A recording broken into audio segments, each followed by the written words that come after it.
Hermanos, en esta clase vamos a tomar un tiempecito breve. La verdad quisiera pasar más tiempo y ver este tema con más cuidado.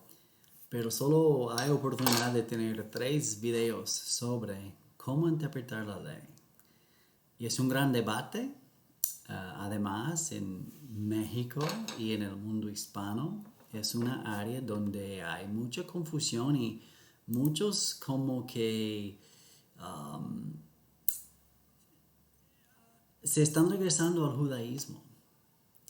Incluso el sábado pasado, o fue el lunes de esta semana, recién, yo estaba pidiendo tacos aquí en la esquina y yo creo que la familia es católica, pero el hijo de unos 35 años es un judaizante y él no quería saber de Jesús, él quería hablar de Yeshua HaMashiach. Y digo, pues está bien, claro.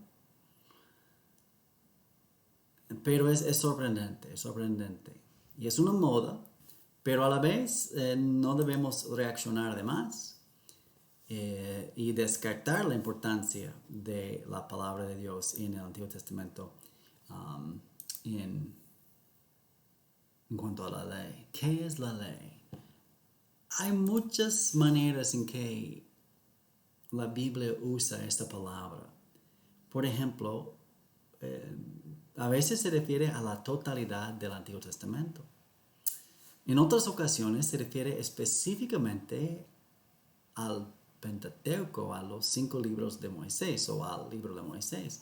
También puede referirse a ciertas leyes específicas dentro del Pentateuco. Por ejemplo, el Pentateuco tiene mucho que no es ley. Génesis 6 sobre Noé y el diluvio no son leyes. Okay, entonces, ¿en qué sentido es Torah, es ley, el Pentateuco? Bueno, contiene leyes, la ley contiene leyes, okay, específicas. O puede ser una ley específica, uno de los 10 mandamientos. También hay otras maneras en que esto se refiere. Se puede referirse al sistema entero del Antiguo Testamento, al sistema mosaico. Se podría incluso usar para referirse al sistema moderno, que nada mosaico es, y usa cosas mosaicas, pero agrega tanto y tradición y cuanto más que ya es difícil llamarlo así.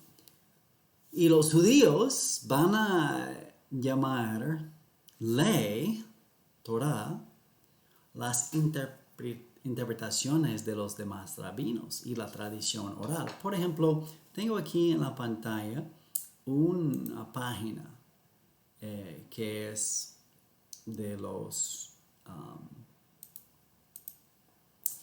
rabinos, de los judíos. Y pues viene en inglés, pero se lo traduzco, ¿verdad? ¿Qué es Torah? ¿Qué es Torah? Y la página se llama chabad.org. Son los hebreos. No son creyentes, tienen muchas ideas erróneas, pero esto es lo que ellos contemplan. Por ejemplo, tienes Torah en los 5 libros en el Pentateuco. Y dice aquí, la palabra Torah literalmente quiere decir instrucción. Y esto es verdad. Torah, ley. De aquí en adelante voy a evitar la palabra ley y voy a decir la palabra Torah. Torah quiere decir instrucción. Viene del verbo como que de señalar con tu dedo. Ahí. Cuando tú estás señalando, tú estás dando una instrucción. Eso es, estás dando Torah. Que quiere decir algún tipo de dirección en la vida. Pero cuando los judíos dicen Torah, esto según ellos, lo más probable, y ves cómo lo explican, lo más probable es que se refieren a los 5 libros de Moisés. Y es el fundamento de la instrucción judaica y para su dirección. También lo llaman, dice, aquí lo llamamos el Chumash, que viene del hebreo Chamesh o Humash, del Hamesh, que es el número 5. Es decir, lo llaman los 5. Tal como del griego tenemos la palabra penta, 5, Pentateuco. ¿Ok? Entonces, cuando muchas veces hablan de Torah, de ley, se refieren a un pergamino, un rollo que contiene los 5 libros de Moisés, que está en la caja en la sinagoga y lo sacan y lo leen en los servicios. Esto lo explican los mismos judíos. Ahora, nota lo que dice acá abajo. Torah en 24 libros. Los 5 libros de Moisés son de verdad una sección también llamada Torah, pero también se conoce como Tanaj. Tanaj quiere decir Torah, Nevi'im y Ketubim, ¿okay? El Pentateuco, los profetas y las escrituras. Pero ahí van a distinguir entre todos los libros del Tanaj son de reverencia como obras divinas. El Chumash o el Chumash, el Torah, tiene un lugar mayor. Sí elevan, los judíos elevan Torah sobre el resto de la revelación divina, y eso está mal. Tienen un canon y un super canon. Wow. Dice que es mayor porque Chumash es de Moisés y la veracidad de las profecías de Moisés es comprobada por la experiencia nacional en Sinaí.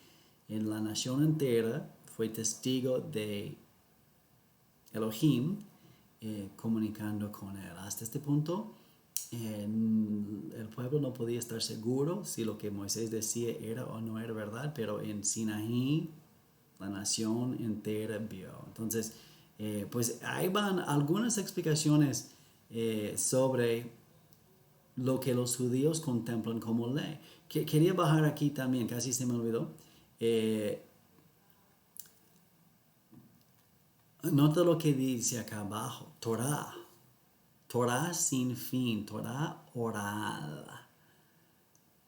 Cada obra requiere ciencia y entendimiento de su contexto para entender su contenido. Cuanto más es así para comunicar las instrucciones, Torah, necesarias para una nación entera. Entonces, dicen los judíos, quiero ser claro, esto no es verdad, no creo, pero dicen, por eso tenemos Torah oral. Y en hebreo esto es Torah Sheba'al Peh. Y quiere decir que es literalmente sin fin. ¿Okay? Entonces, hay niveles de autoridad. Pentateuco es superior al resto de la Biblia y luego, pues, la tradición oral es casi del mismo valor que la Biblia. Esto sí está muy siniestro y muy peligroso. Pero lo que sí es cierto es que en el pensar bíblico nuestro, ciertas de estas ideas sí se refieren a la Biblia. Cuando hablamos de ley, cuando hablamos de Torah, puede ser todo el Antiguo Testamento, puede ser el Pentateuco solo, unas leyes o alguna ley específica. Se refiere a la Biblia. Y descartamos de manera categórica lo que es el sistema mosaico con sus adiciones posteriores y las interpretaciones de los rabinos. ¿Okay? Hay categorías, hay maneras en que la ley se puede dar. Por ejemplo, está la ley apodíctica y está la ley casuística. Y cuando pensamos en leyes apodícticas, eso se refiere a principios generales, cosas que la Biblia te dice hacer. Por ejemplo, el Shema es el famoso Deuteronomio capítulo 6. Oye Israel, Jehová nuestro Dios, Jehová uno es. ¿Okay? Amarás a Jehová tu Dios. Bien, es lo que debes hacer. Ahora, una pregunta. Somos todos abogados, ¿verdad? Sí, desde niños somos todos abogados y queremos decir, pero ¿qué es amar a nuestro Dios? ¿Te acuerdas del doctor de la ley que para justificarse preguntó, pero ¿quién es mi prójimo? ¿Okay? Amar a Dios y amar a tu prójimo, pero ¿quién es mi prójimo? Pero ¿qué es amar a Dios? Ley apodíctica es difícil de monitorear. Pienso en el dormitorio de la UCLA. Aquí tenemos presentes varios alumnos. Y sería genial tener leyes así. Pórtense bien, sean buenos. Pero ¿cómo vas a poner de méritos? ¿Cómo vas a aplicar? ¿Cómo vas a asegurar que se está cumpliendo? Son buenas ideas, son buenos principios, son mandamientos buenos. Amen a Dios. Pero llega el policía religioso para decirle, oye, no estás amando a Dios, multa. Pues no, ¿verdad? Entonces está como que limitado eso. ¿Qué tal el diálogo? Que amarás a tu Dios con todo tu corazón, se llama decálogo. Honrarás a tu madre y a tu padre. Okay, ¿qué es honrar? ¿Qué es no honrar? Quiero detalles. Entonces, la ley apodíctica prescribe lo que debemos o no debemos hacer sin tal vez tener la especificidad, sin tener tal vez la precisión exacta que en la realidad quisiéramos tener, y no lo digo como falta de parte de la Biblia, sino que el hombre es malo y lo que debe ser suficiente, la verdad debe ser suficiente decir amar a Dios y amar a tu prójimo, y con esto tienes todo. Pero en la realidad el hombre va a buscar su propia justicia, cumplir con la ley y decir que lo hice, pero haciendo lo mínimo. Por ejemplo, amar a tu prójimo. ¿Okay? Entonces no matarás. No cometerás adulterio. No hurtarás. Pero ¿qué es un hurto? ¿Qué es un robo? Eso no es robo tal cosa. Copiar música para la iglesia que tiene copyright, que tiene los derechos reservados, eso no es robar. Es como que, ya, ¿verdad? Y pues muchas leyes así son buenas y prescriben de manera general, aunque a veces más específico, pero dan qué debemos y no debemos hacer. Otro tipo de ley es cuando hay casos específicos, y por eso se llaman la ley casuística, los casos específicos. Y de estos son muchos. Por ejemplo, en Levítico 11 tú tienes la dieta. Y pues prescribe y describe al detalle qué puedes y qué no puedes comer, y te da las categorías, que si tiene escamas, si tiene el pie pues separado, y si vuelve a masticar su comida, ¿verdad? La dominación y todos esos factores. Pero por si no entendías, el águila, el quebrantahuesos, el azor, el gallinazo, el milano según su especie, todo cuervo, y aquí van ya muy específico, ¿sí? Entonces, estos son ejemplos de leyes de casos. Pienso también en Éxodo capítulo 24, no 24, capítulo 21, el caso de los esclavos, ¿ok? Te explica cómo hacer en tal caso si un esclavo, un siervo, dice, pero amo a mi dueño y no quiero irme. Ok, en tal caso tú harás lo siguiente. También, el que hiere a alguno haciéndole así morir, él morirá. Más el que no pretendía herirlo, sino que Dios lo puso en sus manos, entonces yo te señalaré lugar al cual ha de huir. Pero si alguno se ensoberbeciere contra su prójimo y lo matare con alevosía, de mi altar lo quitarás para que muera. Ok, entonces ya vamos con 3 casos. Asesino premeditado, y pues esta persona muere. La muerte de alguien, pero no era planeada, no era con intención, era un accidente. Ok, pero el tercer caso es de alguien que dice que no fue intencional, pero es que los jueces han determinado que sí es intencional y él se fue. Todavía en este momento no tienen las ciudades de refugio, no tienen el altar, pero él se fue a asirse del altar, de los cuernos del altar y decir, yo me he hecho sobre la misericordia de Dios y que Dios juzgue mi caso.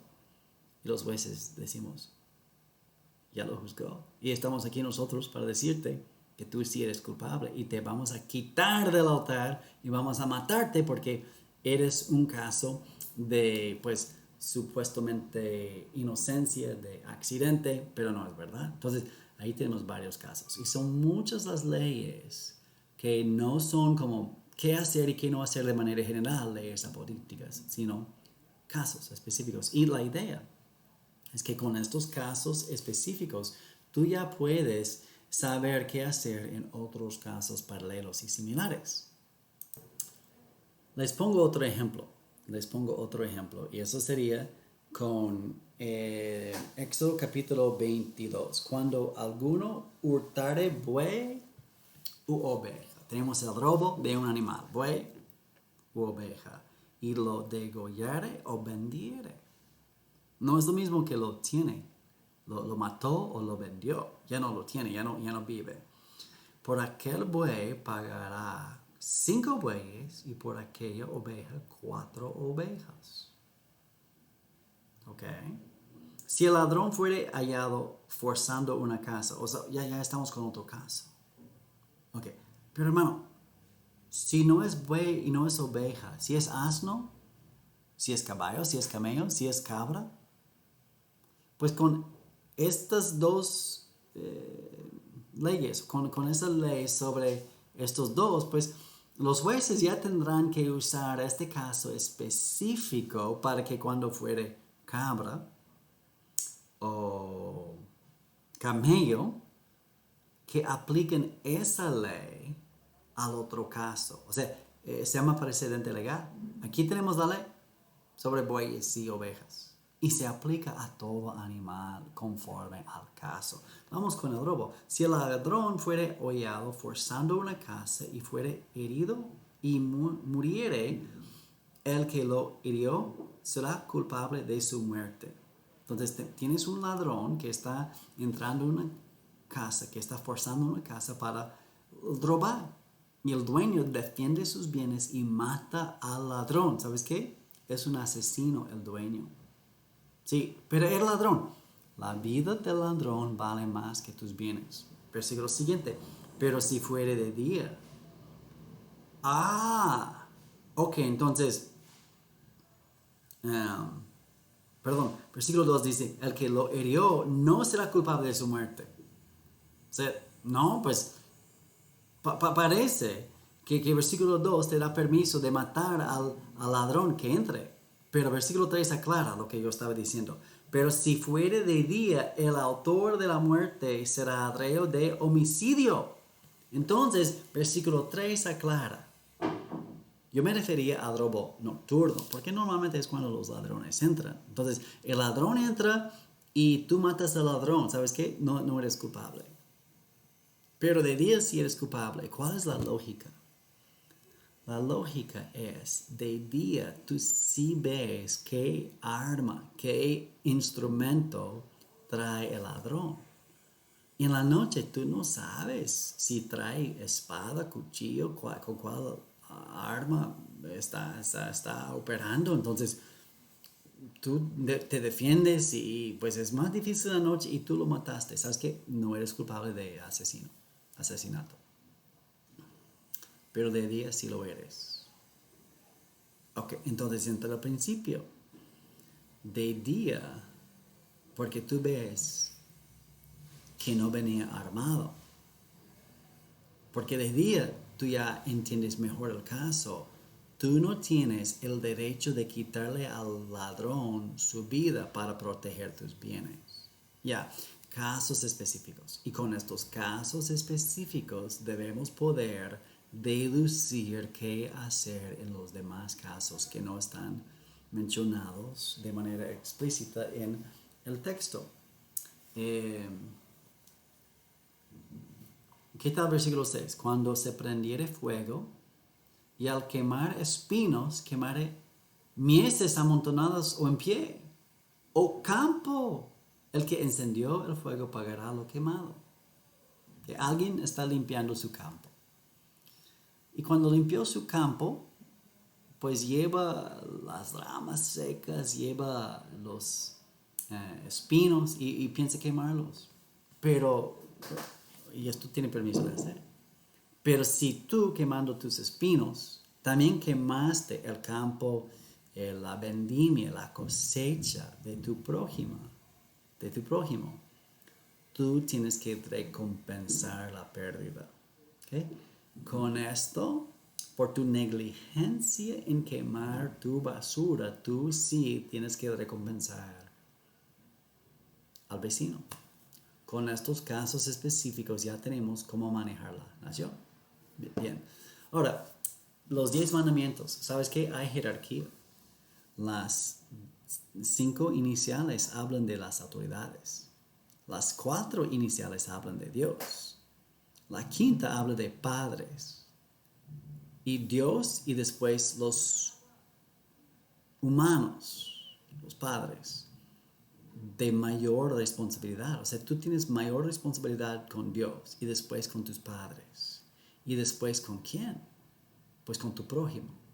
Pero las autoridades, Dios, tus padres, y por extensión, ahí está la idea, por extensión, jueces, reyes, sacerdotes, maestras, policías, personas en la vida civil y normal que son autoridades, tú tienes un mayor deber en cuanto a tales personas por la jerarquía.